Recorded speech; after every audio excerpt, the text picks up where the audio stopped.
बिस्मिल्लाहिर्रहमानिर्रहीम। Welcome to my channel study room. Exercise 4C question number 7 में करा रही हूँ और जो बुक मैं फॉलो कर रही हूँ वो है Oxford 7th edition new syllabus mathematics book 2। Question number 6 तक तो हमने कर लिया था और अब हम करेंगे क्वेश्चन नंबर 7।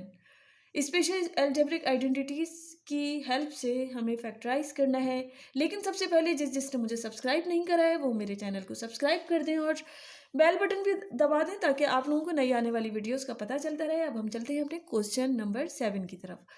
एल्जेब्रिक आइडेंटिटीज हमने अभी तक उनको देखा था। 3 एल्जेब्रिक आइडेंटिटीज हैं, 1 और 2, जिसमें था a² plus 2ab plus B square. ये किसके इक्वल होता है? a प्लस बी का होल स्क्वायर। सेकेंड वन थी a² minus 2ab plus B square is equal to a minus B का होल स्क्वायर। और थर्ड वन है a² minus B square is equal to a plus B into a minus B. हम अपने question को देखते हैं। ये इसका पार्ट ए है 7 का। 32a² minus 98b²। अब इधर दो टर्म्स दिख रही हैं और अभी तक जो हमने किया इसमें जो एक्सपेंडेड फॉर्म है इधर 3 टर्म्स है, a² भी है 2ab plus B square.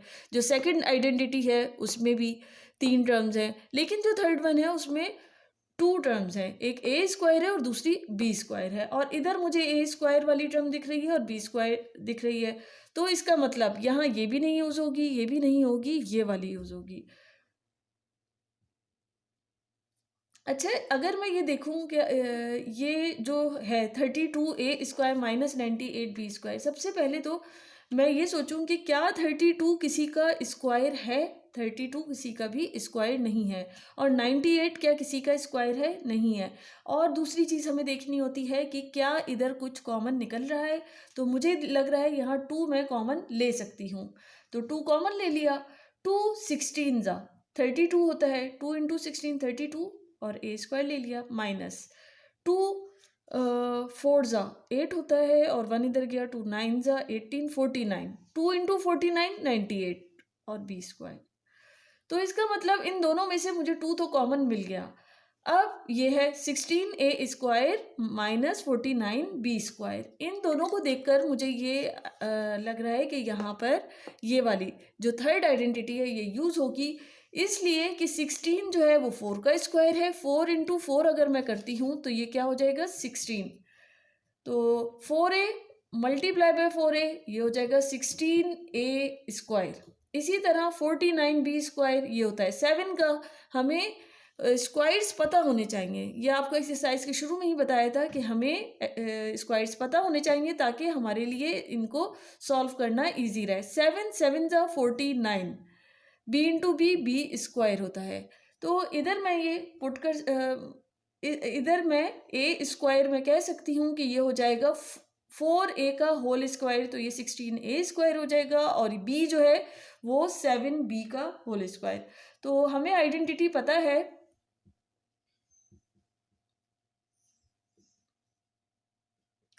a² minus b² ये किसके इक्वल होता है? a² माइनस b² होता है a plus B into a minus B के। अब इधर जो है 2 को तो ऐसे ही रहने दिया है मैंने। ब्रैकेट में 16a² है, तो मैं इसको ऐसे लिख सकती हूँ 4a का स्क्वायर माइनस 49b²। इसको मैं 7b का होल स्क्वायर लिख दूँ अगर, तो a क्या है? ये a² माइनस b²।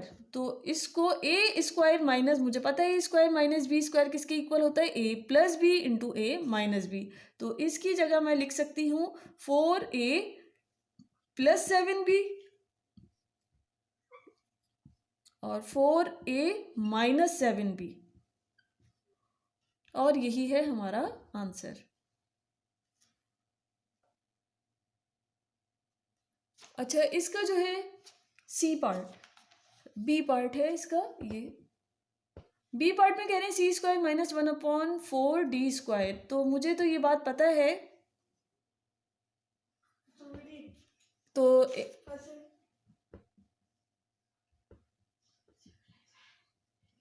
मुझे ये बात पता है कि a² माइनस बी स्क्वायर, ये किसके इक्वल होता है? A plus B into A minus B. क्यों? क्योंकि यहाँ सिर्फ 2 टर्म्स हैं, 3 टर्म्स नहीं है, तो फर्स्ट एंड सेकंड आइडेंटिटी भी यूज़ नहीं करी, थर्ड आइडेंटिटी यूज़ करी है जो है a square minus B square is equal to a plus B into A minus B. तो ए जो है अगर मैं कह दूँ सी है, सी का स्क्वायर कर दें माइनस, इधर क्या है 1/4, 4 किसका है? 2 का स्क्वायर है, 1/4 इंटू डी। अगर इसका भी स्क्वायर कर दें तो ये 1/4 जो है वो 1/2 का स्क्वायर कर दें तो वो 1/4 बन जाएगा इंटू डी, और डी का स्क्वायर ये हो गया। तो मैं कह सकती हूँ 1/2 इंटू डी का होल स्क्वायर जो है वो ये बन जाएगा। ये किसके इक्वल होते हैं? ये मुझे पता है a square minus B square equal होता है a plus B into A minus B के। तो मैं इसको आंसर में लिख सकती हूँ c plus 1/2 into d into c minus 1/2 into d, और ये हमारा आंसर हो जाएगा। अच्छा, अब जो है 9h square upon 100 minus 16k square, ये इसका डी पार्ट है, नहीं सी पार्ट है। अच्छा, अब मुझे ये पता है क्या कि a square minus B square ये किसके इक्वल होता है? A square minus B square is equal to a plus B into A minus B.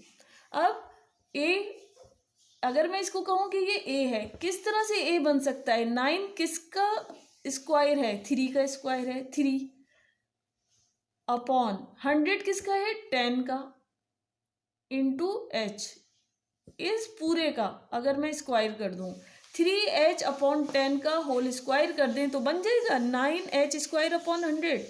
3h upon 10 का स्क्वायर कर दिया, माइनस साइन की जगह मैंने माइनस लिख दिया। बी देखना है, बी स्क्वायर बनाना है। 16 किसका स्क्वायर है? 4 का। अगर मैं कहूँ 4 इंटू के, 4k का अगर स्क्वायर कर दें तो 16 के स्क्वायर बन जाएगा। इसका मतलब ए जो है 3/10 इंटू एच है, और बी जो है वो 4k है। तो मुझे ये भी पता है a square minus B square is equal to a plus B into A minus B. तो हम कह सकते हैं 3/10 इंटू एच प्लस 4k, और 3/10 इंटू एच माइनस 4k, और यही है हमारा आंसर। हमें ए और बी इसमें से हमने ढूंढ लिए, और फिर ये किसके इक्वल होते हैं? ए प्लस बी इंटू ए माइनस बी। अब इसका हम लास्ट पार्ट कर रहे हैं, डी पार्ट है। क्या है? एम स्क्वायर माइनस 64 एन की पावर 4। इधर भी वही अप्लाई होगी आइडेंटिटी। क्या है? A square minus B square is equal to a plus B into A minus B. तो इसमें ए क्या है? एम। अगर मैं कह दूं कि एम जो है वो ए है तो एम स्क्वायर, ए स्क्वायर हो गया, माइनस की जगह माइनस लिख दिया। 64 एन की पावर 4 है। बी के क्या हो सकता है? 64 8 का स्क्वायर है, तो इसकी जगह मैं 8 लिख सकती हूँ, और N square 8n square multiply कर दूं 8n स्क्वायर से, तो क्या हो जाएगा? 8 8 जा 64, एन स्क्वायर ये हो जाएंगे n की पावर 4। बेसिस सेम हो तो पावर्स ऐड हो जाती हैं। इसका मतलब 8n स्क्वायर की स्क्वायरिंग कर दें तो ये 64 n की पावर 4 बन जाएगा। समझ गए होंगे आप लोग। इधर मैंने a ढूंढा है, m जो है a है, और 8n स्क्वायर का स्क्वायर कर दिया, 8n स्क्वायर का होल स्क्वायर कर दिया, तो 64 n की पावर 4 बन गया। अब मुझे पता है a square minus B square किसके इक्वल होते हैं? इसको मैं कह दूं कि ये a है, और ये 8n स्क्वायर जो है ये b है, तो ये किसके इक्वल होते हैं? a plus B into A minus B के इक्वल होता है। तो m plus 8n square into m minus 8n square, ये मैंने आपको समझाने के लिए लिखा है, और यही है हमारा आंसर। मुझे उम्मीद है आप लोगों को बहुत अच्छी तरह समझ में आ गया होगा, और फिर भी कोई कन्फ्यूजन है तो आप लोग मुझसे पूछ सकते हो। मेरे चैनल को लाइक करना, शेयर करना, सब्सक्राइब करना बिल्कुल नहीं भूलें। Thank you.